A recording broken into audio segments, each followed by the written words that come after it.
ये pulse engine tachometer है। Engine tachometer यानी कि इंजन की जो आरपीएम होती है उसको जानने के लिए हम इस टैकोमीटर का इस्तेमाल करते हैं। और ये टैकोमीटर लेने से हमें करीब 1 साल हो चुका है। हो सकता है कि पीछे हो, लेकिन मैं एग्जांपल दे रहा हूँ कि 1 साल मेरे ख्याल से हो चुका है। और ये टैकोमीटर मैंने इसलिए लिया था कि इसके किसी भी गाड़ियों का, किसी मोटरसाइकिल का इंजन का आरपीएम हम चेक कर सकें और उसके थ्रू से फिर माइलेज सेट कर सकें। हालांकि इसके ज़रिए से माइलेज कितना दे रहा है वो हम नहीं पता कर सकते, लेकिन इसके ज़रिए से हम माइलेज सेट कर सकते हैं। ये सिर्फ आरपीएम बताता है कि इंजन की स्पीड कितना है, कहाँ पे कम स्पीड है, कहाँ पे ज़्यादा है, वो सिर्फ बताता है ये टैकोमीटर। अब बहुत सारे भाई ऐसे हैं कि वो ये चाह रहे हैं कि हम इसे लें, और पर कहाँ पे लेना चाहिए वो इस तरीके कमेंट करते हैं। या बहुत सारे भाई ऐसे हैं जो वो पूछते हैं कि इसके कितने प्राइस लग जाते हैं। तो मैं आपको बता दूं कि ये चीज़ें आपको अमेज़ॉन पे, फ्लिपकार्ट पे दोनों जगह मिल जाती है। और ये जो प्रोडक्ट है दोस्तों, ये एक जापानी टेक्नोलॉजी है ये। और यहाँ पे आप देख सकते हैं कि ओपामा मेड इन जापान, ये जापान का बना हुआ ये चीज़ें हैं। और ये प्रोडक्ट आपको खास करके शोरूम में ही मिलेगी, और ज़्यादातर जो मिलती है शोरूम में ही मिलती है, और हालांकि किसी भी स्टोर पर उपलब्ध नहीं है अभी क्या। और जो बड़े मैकेनिक है, जो पुराने मैकेनिक है, तो वो उन्होंने पहले से ही इसे मंगा रखा है। और हमारे बगल में ही एक शोरूम है, तो मैंने वहाँ पे देखा था, तो उसे देखकर ही मैंने इस नाम को सर्च किया था अमेज़ॉन पर, पल्स इंजन टैकोमीटर। तो फिर अमेज़ॉन पर ये मिल गई थी हमें, और फिर मैंने इसे मंगाया था। इसकी जो प्राइस लगी थी हमें करीब, मैं आपको बता देता हूँ, मेरे ख्याल से 6700 के 6700 के आसपास लगी थी। और अभी कितना है ये नहीं बता सकते, लेकिन मैं आपको तरीका बताऊंगा कि ये अभी काम कैसे करता है। ठीक है, मैं आपको पूरी तरीके से बता दूं कि ये किस किस गाड़ी में काम करेगी, किस टाइम में काम करेगी, किस टाइम नहीं करेगी। इसके बारे में मैंने इतना दिन से जो मैं चला रहा हूँ, तो हमने देखा, क्योंकि शुरू में जब हमने लिया था इस प्रोडक्ट को, तो किसी गाड़ियों में काम करता था, किसी में नहीं काम करता था। तो मुझे लग रहा था कि ये चीज़ें सही नहीं है, ये ख़राब है। और अब जब मैंने इस्तेमाल करने लगा तो मुझे पता चला कि मुझे किस तरीके से इस्तेमाल करना चाहिए। और ये सभी गाड़ियों में हम यूज़ कर सकते हैं, कहीं कोई दिक्कत नहीं है, और अच्छी तरीके से हम यूज़ कर पा रहे हैं। इसके ज़रिए से हम अच्छे तरीके से माइलेज सेट कर सकते हैं। और हम जो माइलेज सेट करते हैं यूँ ही अंदाज़ा ही सेट करते हैं, लेकिन हम इस टैकोमीटर के थ्रू हम अच्छे तरीके से माइलेज सेट करते हैं। जो भी रियल माइलेज आनी होगी वो आ सकती है इस टैकोमीटर के थ्रू से। तो अगर आप इसे मंगाना चाहते हैं तो 6700 या फिर 7000 या 7500 इतना कुछ लगता है, मैंने देखा था हाल ही में। और फिर से मैं आपको देखकर एक लिंक दे दूँगा इस वीडियो के नीचे। चलो मैं आपको इसकी जानकारियाँ दे दूँ कि ये किस तरीके से अभी काम करता है। सबसे पहले आपको यहाँ पे क्या करना होगा, ये जो आप देख पा रहे हैं नीचे रीसेट का ऑप्शन होता है, आपको ये बटन दबाना होगा। इसे जब बटन दबाएंगे तो हमने जो भी काम किया था, इसके साथ जो भी छेड़छाड़ किया था पहले, वो रीसेट हो जाएगी। और फिर से ये नया जो भी इसका आरपीएम खिंचाव करता है वो यहाँ पे से शो करेगा। और उसके बाद यहाँ पे आता है 2 cylinder, 2 stroke, 4 stroke, 4 stroke, 1 cylinder, 2 cylinder, ये इस तरीके से इसमें लिखा हुआ आता है। तो हमें जो चुनना है, हम इस तरीके इधर चुनेंगे, हमें ये वाला चुनना है 4 स्ट्रोक 1 सिलेंडर। जो 1 सिलेंडर वाली इंजन होती है, हमें 1 सिलेंडर के लिए यहाँ पे चुनना है, और 2 सिलेंडर वाले के लिए 2 सिलेंडर चुनना है।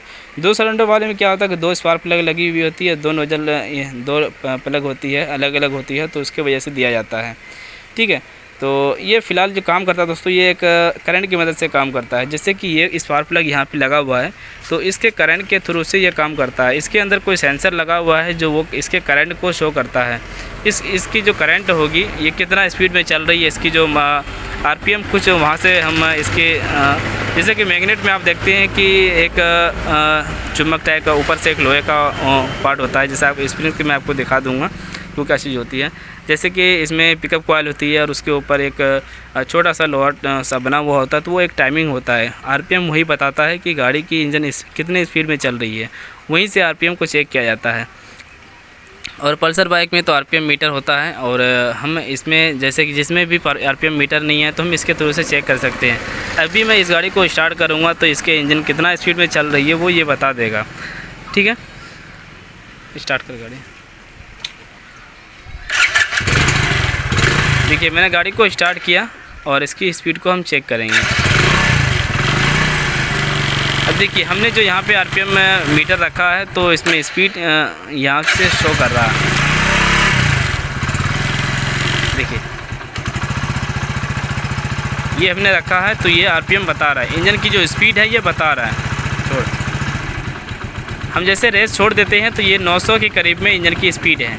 हमने 900 के करीब में इसके आरपीएम को सेट करके रखा है, और इंजन अभी 900 की स्पीड में चल रही है। जब हम एक्सीलेटर खींचेंगे तो इसकी स्पीड बढ़ेगी, यानी कि इंजन की जब स्पीड बढ़ती है तो ये भी बताता है कि ये इंजन इतने स्पीड में चल रही है।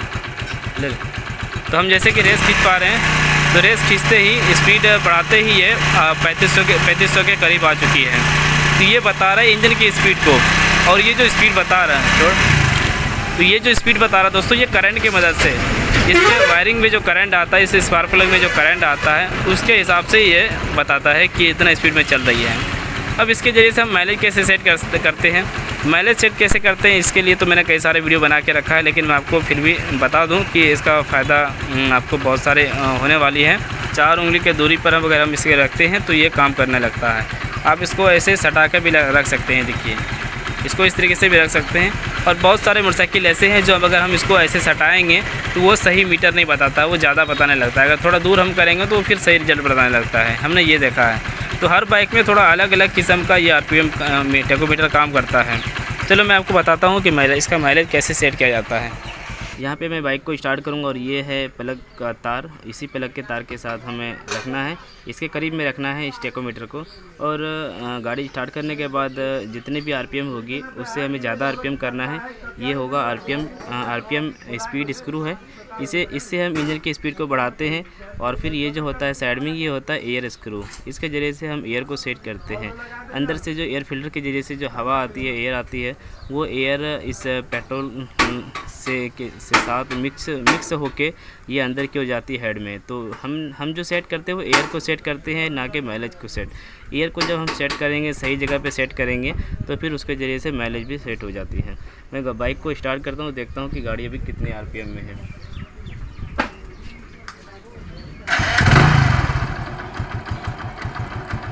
देखिए ये मैंने बाइक को स्टार्ट किया, ये अभी नॉर्मल है, गाड़ी खड़ी है, हमने कोई रेस नहीं दिया है और ये 700 के आसपास में है।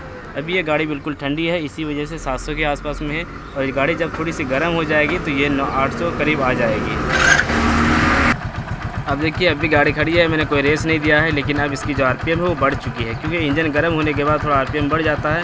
और RPM जो हमें रखना चाहिए इंजन गर्म होने के बाद ही रखना चाहिए, और 900 के करीब में है।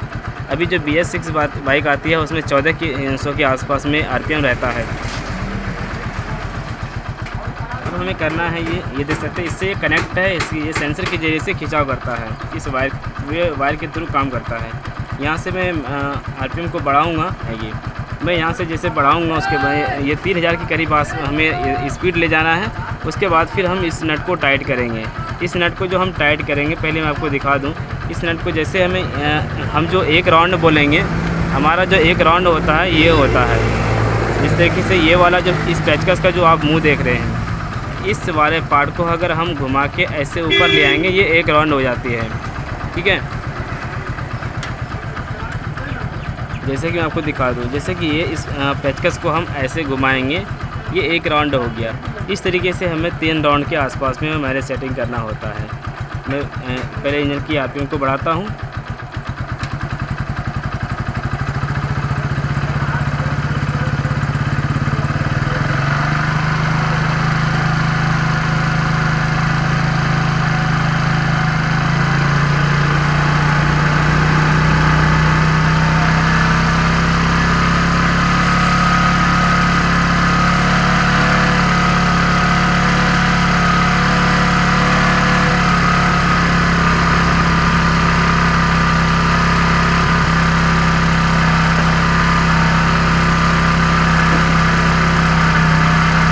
तो इंजन की स्पीड जो है वो अभी 4000 के करीब में है। अब मैं इस एयर स्क्रू को टाइट करूँगा।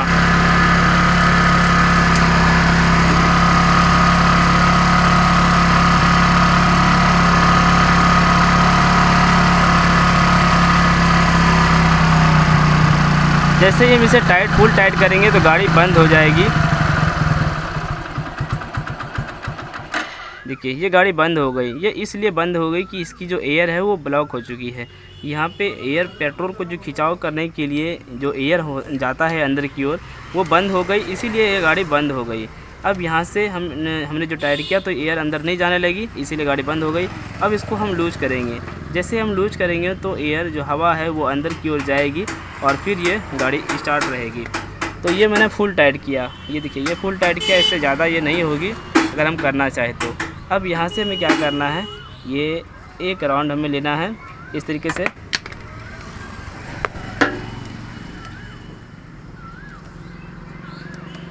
और फिर हमें ये 2 राउंड लेना है, और फिर हमें ये 3 राउंड लेना है। इस तरीके से जैसे मैं 3 राउंड लूँगा तो उसके बाद आप इंजन की स्पीड को देखेंगे कि ये कुछ ज़्यादा बढ़ेगी या कम होगी, जो भी होगा। अब इसी के आसपास में जैसे ये 3 राउंड हुआ, अब थोड़ा 3.5 हो गया, 3.5 हो गया, या 4 हो गया राउंड। इस तरीके से आपको देखना है कि इंजन की स्पीड कहाँ पे ज़्यादा कम हो रही है। जहाँ पे ज़्यादा रहती है इंजन की स्पीड, उसी जगह हमें छोड़ देना होता है, और उससे पता हमें चलता है कि एयर और पेट्रोल बिल्कुल बराबर जा रही है, इंजन की चाल बिल्कुल सही है, तो इससे माइलेज सेट हो जाती है। फिर से मैं एक बार करना चाहूँगा, क्योंकि बाइक अभी बंद है, इसीलिए मैंने आपको पूरी बातें बता दिया। ये फुल टाइट किया, मैं एक राउंड में ये लूज कर लेता हूँ, वरना गाड़ी बंद स्टार्ट नहीं रहेगी हमारी स्टार्ट।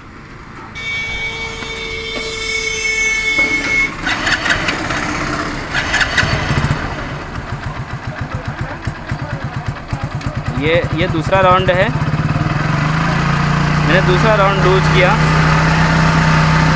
अब इसके बाद ये तीसरा राउंड जा रहा है, ये तीसरा राउंड आ गया, और तीसरा राउंड में ये 3800 के आरपीएम में है भी, और मैंने इसको 4000 के आरपीएम में छोड़ा था। हमने इस आरपीएम को 4000 पे किया था सेट, और 4000 से हमें प्लस ले जाना है, और फिर से हम थोड़ा लूज करेंगे।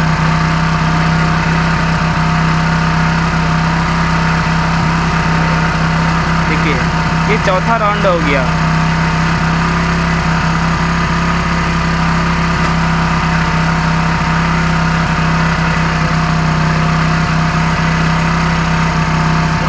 अब ये 5वां राउंड हो चुका है, लेकिन इसकी जो आरपीएम है अभी तक बढ़ा नहीं है। ये देखिए अभी 4000 की आरपीएम में नहीं पहुंचा है, जबकि मैंने 4000 पे इसे छोड़ा था।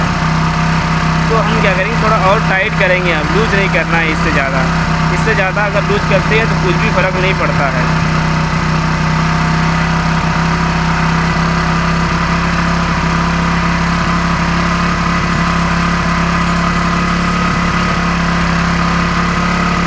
देखिए अब ये स्पीड बढ़ रही है, 4000 से स्पीड ज़्यादा बन रही है। अब हमने कितना राउंड लिया ये हम भूल चुके हैं, क्योंकि हमें जो देखना है यहाँ पे आरपीएम टैकोमीटर सिर्फ पे देखना है। हम टैकोमीटर सिर्फ पे देख रहे हैं, इसीलिए हम एयर स्क्रू को नहीं देख रहे हैं हमें कितना घुमाया हमने।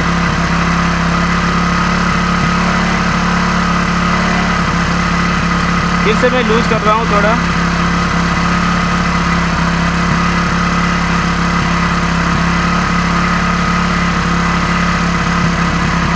यानी कि इससे ज़्यादा ये स्पीड नहीं बढ़ेगी, इससे ज़्यादा आरपीएम नहीं होगी।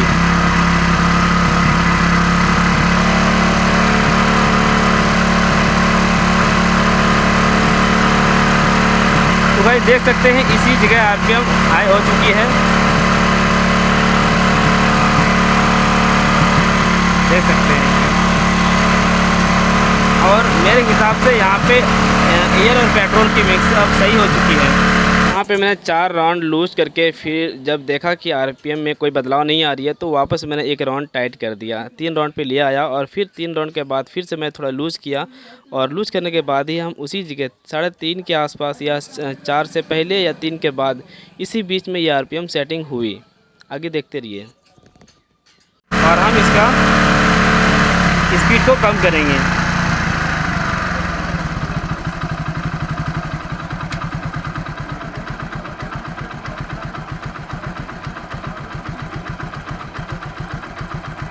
तो इस तरीके से ये माइलेज सेट हो चुकी है। अगर हमारे पास ये भी टैकोमीटर नहीं होता तो हम अपने माइंड से ही इसकी आवाज़ को सुनते, और फिर जहाँ पे आवाज़ ज़्यादा रहती तो हम वहाँ पे छोड़ते, और इस तरीके से हमारा माइंड जो है बराबर नहीं रहता है, और हम बाहरी आवाज़ साउंड की वजह से हम इसकी साउंड को हम अच्छे तरीके से नहीं पहचान सकते हैं। इसलिए जब हम इस टैकोमीटर का इस्तेमाल करेंगे तो ये डायरेक्ट ये शो करेगा, यहाँ से दिखाएगा कि इंजन की स्पीड कहाँ कम हो रही है और कहाँ पे ज़्यादा हो रही है। हमने इसको 4 पर भी नहीं लाया, 4 अब मेरे ख्याल से अब कितना पे ये सेट हुआ है ये हमें पता नहीं है, लेकिन हमने जो सेट किया ये टैकोमीटर के ज़रिए से, जहाँ पे स्पीड ज़्यादा बढ़ा हमने छोड़ दिया। लेकिन इतना है कि 4 से भीतर है और 3 के आगे है, हम इतना जान सकते हैं, क्योंकि 4 के पार जब हम कर रहे थे, लूज कर रहे थे 4 से ज़्यादा, तो इंजन जो आरपीएम है वो सेट नहीं कर रही थी, और जब हमने उससे फिर वापस हमने टाइट करना चाहा, टाइट करने लगा और उसी जगह आसपास थोड़ी बहुत आगे पीछे हमने पेचकस से हिलाया डुलाया तो अचानक से आरपीएम इसकी बढ़ गई। तो इससे हमें पता चला कि उस जगह अच्छी माइलेज मिलेगी और यही चीज़ इसे समझना होता है बस। अब ये नहीं बता सकते कि ये गाड़ी कितना माइलेज देगी, बस हम इतना जानते हैं कि ये गाड़ी अब सही माइलेज देगी। इसकी जो एयर स्क्रू है ये अच्छी जगह सेट हो चुकी है। दोस्तों फाइनली मैंने आपको बता दिया कि आरपीएम टेकोमीटर किस तरीके से काम करता है और इसके ज़रिए से हम माइलेज को कैसे सेट कर सकते हैं। इसके ज़रिए से हम ये नहीं पता लगा सकते गाड़ी कितनी माइलेज देगी, बस इतना पता लगा सकते हैं कि गाड़ी अच्छी माइलेज देगी। इसके ज़रिए से हम एयर को सेट करते हैं और एयर स्क्रू काम कर रहा है या नहीं कर रहा है वो हम पता लगा सकते हैं इसके ज़रिए से। तो ये बिल्कुल एयर स्क्रू काम कर रहा था और गाड़ी की जो चाल है वो बिल्कुल अच्छी थी और उम्मीद है कि ये गाड़ी बिल्कुल अच्छी माइलेज देगी। हालाँकि इस बाइक में कोई माइलेज की समस्या नहीं थी और मुझे बस माइलेज इसी तरीके से सेट करना था, सही जगह पर एयर को सेट करना था। इस प्रोडक्ट अगर लेना चाहते हैं तो इस वीडियो के नीचे डिस्क्रिप्शन में लिंक मिलेगी, आप वहां पे जाके क्लिक कीजिए, वहां से डायरेक्ट आप अमेज़ॉन पर जाएंगे और वहां पे जाके आप ख़रीद सकते हैं। ये चीज़ें आपको अमेज़ॉन पर मिल जाएगी। तो मैंने आपको बता दिया कि इसका प्राइस में कितना लगा था, बाकी अभी से कितना प्राइस है वो आप लिंक पे क्लिक करके पता लगा सकते हैं। मैं हूँ कासिम मोटो, झारखंड, गोड्डा नरैनी से। हमारा पिन कोड 814154 होता है। हमारा वर्कशॉप है नरैनी कब्रिस्तान के सामने।